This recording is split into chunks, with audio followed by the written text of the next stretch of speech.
Election commission نے مخصوص نشستوں کی بحالی کا نوٹیفیکیشن جاری کر دیا ہے۔ بغیر صاحب آپ بتائیے گا کہ تحریک انصاف کے پاس کیا آپشنز رہ گئی ہیں؟ دیکھیے میرے خیال سے ہوا بدل رہی ہے، آپشنز لمیٹڈ ہوتے جا رہے ہیں۔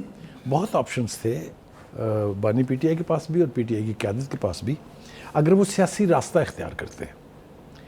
ابتدا سے لے کے حالیہ ایک ہفتہ پہلے تک ان کا سارا فوکس یہ تھا کہ ہم اگر بات کریں گے تو اسٹیبلشمنٹ سے کریں گے، اور جب ہم ان کی زبانی اسٹیبلشمنٹ کی بات کرتے ہیں تو اس کا مطلب یہ کہ فوج کی قیادت سے کریں گے۔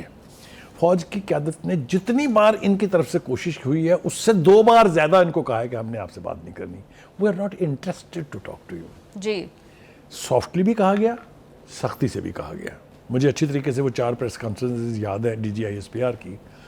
آخری میں پھر انہوں نے کہا نہ ہم انٹرسٹڈ ہیں کسی ایسا خط وصول کرنے کے شکل میں، اگر آیا بھی تو ہم اس کو اٹھا کے ردی کی ٹوکری میں پھینک دیں۔ This was a disgraceful way of telling them کہ بھائی آپ سیاسی پارٹی ہیں، آپ سیاسی رویہ اختیار کریں۔ ایک دفعہ آپ کو اقتدار میں لا کے بھگت لیا ہم نے، اب ہم دوبارہ آپ کے لیے وہ خدمات انجام نہیں دے سکتے۔ اصل میسج یہ ہے جی۔ اب وہ اگر پی ٹی آئی کی لیڈرشپ اور بانی سمجھنے کے لیے تیار نہیں ہے تو اس میں بتائیں میرا یا آپ کا کیا قصور ہے؟ جی واضح پیغام ہے۔ ایک دفعہ بیچ میں تھوڑی سمجھ آئی بھی تھی کہ ہاں یہ بات تو ٹھیک ہے، لہٰذا وہ حکومت کے ساتھ بیٹھ گئے۔ اگر آپ کو یاد ہو نیشنل اسمبلی کے اسپیکر ایاز صادق نے جو گفتگو کا آغاز کیا تھا، اچھے خاصے جا رہے تھے مذاکرات، 3 راؤنڈ ہو گئے تھے، چوتھے کے لیے مینڈیٹ لینے گئے بانی کے پاس، بانی صاحب نے اڑا دیا سارا، جی سیبوٹیج کر دیا پورا پروسیس۔ اس کے بعد وہ حکومت بھی 10 بار سوچے گی ان کے ساتھ بیٹھتے ہوئے، کیوں کہ کریڈیبلٹی کا ایشو ہے اور بہت سیریس ایشو ہے۔ کسی ڈیلیگیشن کے پاس، چاہے وہ وکلاء کا ہو، چاہے وہ سیاستدانوں کا ہو، چاہے وہ چیف منسٹر اور وزراء کا ہو، کسی کے پاس کوئی مینڈیٹ نہیں ہے۔ جو کوئی بھی فیصلہ کر کے پلٹتے ہیں بانی صاحب اس کی ایسی تیسی کر دیتے ہیں۔ لہٰذا کریڈیبلٹی کا بہت سیریس ایشو ہے۔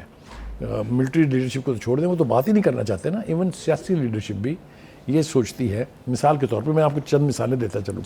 گرینڈ الائنس بن رہی تھی، مولانا فضل الرحمان کے ساتھ آپ نے دیکھا کسی میٹنگ میں ان کے گھر سے اٹھتے ہی نہیں تھے یہ۔ لیکن جب اس نے کہا کہ ایک تو آپ اپنے بندوں سے کہیں انکلوڈنگ علی امین گنڈا پور کہ اپنی چونچیں بند رکھیں، کیونکہ وہ ہر روز نیا بیان جاری کر دیتے تھے۔ دوسرا انہوں نے کہا کہ سب سے بڑا سیریس معاملہ آپ کی کریڈیبلٹی کا ہے۔ آپ نے کہا یہ ہم نے آپ کے ساتھ بیٹھ کے ڈرافٹ طے کیا ہے، آپ اس کے اوپر اگر حکومت کو راضی کر لیں تو ہم آپ کے ساتھ ووٹ دینے کے لیے تیار ہیں، یاد ہے نا؟ جی۔ جب مولانا نے وہ ڈرافٹ آگے پیش کر دیا تو بھائی پیچھے سے ہٹ گئے۔ تو اس لیے یہ کریڈیبلٹی کا جو ایشو ہے یہ بہت سیریس ہے۔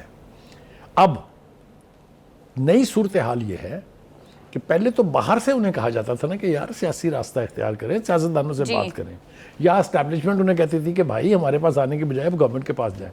اب تو پارٹی کے اندر سے ٹاپ لیڈرشپ نے کہا ہے، اصل لیڈرشپ وہ ہے جو جیلوں میں ہے، یہ باقی تو سارے چلتی گاڑی کے سوار ہیں۔ یہ تو یہ وکلاء اس لیے نظر آتے ہیں آپ کو کہ بانی کے مقدمے کون لڑے گا، کیونکہ فیس دینے کی تو عادت ہے نہیں وہاں۔ یہ تو صرف اس لیے ہیں، یہ تو جس دن بانی باہر آ گئے، جس دن بانی کی سزا ختم ہو گئی یا مقدمات ختم ہو گئے، یہ وکیل آپ کو آنکھوں میں ڈالنے کو نہیں ملیں گے۔ یہ جو آج چودھری بنے ہوئے ہیں صرف اس لیے بنے ہوئے ہیں کہ فری میں کیس لڑ رہے ہیں۔ ٹھیک ہے جی۔ اب اندر کی جو لیڈرشپ ہے، وائس چیئرمین ہے شاہ Mahmood Qureshi sahab, he is not a member of the party. Ijaz Chaudhry, he was the president of Punjab, the most important, the biggest province of the country. Yasmin Rashid sahiba, ان کی قربانیوں سے کوئی یعنی گریز کر سکتا ہے کہ ان کی پارٹی کے لیے کیا قربانیاں ہیں؟ اسی طرح محمود الرشید صاحب، یہ عام بندے نہیں ہیں، انہوں نے پارٹی کو بنایا، انہوں نے پارٹی کو ایک خاص مقام تک پہنچایا۔ وہ کہہ رہے ہیں بات کریں سیاست حکومت سے، کیٹیگوریلی کہہ رہے ہیں، کوئی اشارے نہیں ہیں ان کا۔ حکومت کے ساتھ جتنی جلدی ہو سکتا ہے مذاکرات جو ہے وہ آپ شروع کریں، لیکن انہوں نے کنڈیشن لگائی ہے، ان کا سانوں بھی شامل کرو، کیونکہ یہ جو ہے نا یہ ادھر ادھر کے جو ہیں یہ جا کے وہاں گند کرتے ہیں۔ جی ٹھیک ہے نا؟ علی امین گنڈا پور جب کمرے کے اندر بیٹھے ہوتے ہیں تو اس سے اچھا بچہ ہی کوئی نہیں۔ جو ہی وہ باہر نکلتے ہیں میڈیا کو کہتے ہیں ذرا بتا دیں بانیوں کو کہ میں نے یہ کہا ہے۔ تو اس لیے اس لیڈرشپ نے یہ سنجیدہ قدم اٹھایا ہے اور کھلا خط ہے، ڈھکی چھپی کوئی بات نہیں ہے۔ جی وقار صاحب، کوئی خاطر خواہ نتیجہ نکل سکتا ہے ان مذاکرات سے؟ اگر صدق دل سے پی ٹی آئی کی لیڈرشپ اور بانی چاہیں کہ کوئی سیاسی حل نکالنا ہے تو نکل سکتا ہے۔ مثال کے طور پر کیا لائکلی حل ہو سکتے ہیں؟ جی بالکل. دس از اے لاؤڈ تھنکنگ. لیکن میں اگلے الیکشن کے لیے جلدی ارلی الیکشن، پاکستان کی تاریخ بھری پڑی ہے ارلی الیکشن سے. بھائی 3 دفعہ آپ نے بے نظیر کو حکومت نہیں کرنے دی، مڈ وے بھاگ گئی، جانا پڑا انہیں. یہی حال آپ نے کیا نواز لیگ کے ساتھ، 3 دفعہ آپ نے مڈ وے ان کو گھر بھیج دیا. تو یہ کوئی پہلی دفعہ تو نہیں ہونا کہ مڈ ٹرم الیکشن ہو جائیں گے. جی مڈ ٹرم الیکشن پہ بات ہو سکتی ہے. پارٹی کو اس کا کردار ادا کرنے کے لیے روم دیا جا سکتا ہے. کے پی کے کی گورنمنٹ کو وہ جو فنڈنگ کی شکایت ہے، ان کو فنڈنگ نہیں مل رہی ہے، تو راستے نکالنے ہیں نا آپ نے. آپ کو یہ بات اب سمجھ میں آ جانی چاہیے کہ یہ کوئی عجیب و غریب معجزہ ہوگا قدرت کا کہ آپ کو پرسوں الیکشن مل جائیں یا 2 مہینے بعد الیکشن مل جائیں. ہاں مذاکرات کے نتیجے میں اگر حکومت آپ کے ساتھ اتفاق کر لے وہ الگ بات ہے، لیکن آپ کو اب یہ عرصہ گزارنا ہے، اور اس عرصے کو گزارنے کے لیے you have to sit with the political elite.